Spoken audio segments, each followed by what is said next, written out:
अस्सलामुअलैकुम दोस्तों, welcome back to our channel find Urdu. आज हम एक इम्पॉर्टेंट वर्ड के बारे में बात करने वाले हैं, एस्पेक्ट। इसका उर्दू में मतलब और इस्तेमाल क्या होता है, ये जानने के लिए आइए शुरुआत करते हैं।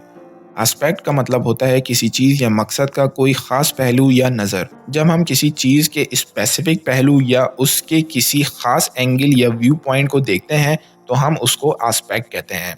फॉर एग्ज़ाम्पल, अगर किसी प्लान या प्रोजेक्ट में फाइनेंशियल पहलू या ख़ास नज़र ज़रूरी हो तो हम उस चीज़ के एस्पेक्ट के बारे में बात करते हैं। The artistic aspect of the painting was mesmerising. तस्वीर की हुनरमंदी का पहलू बहुत दिलचस्प था।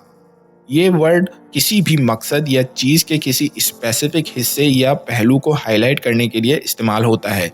We need to consider every aspect before making a decision. फैसला करने से पहले हर पहलू को गौर से देखना ज़रूरी है।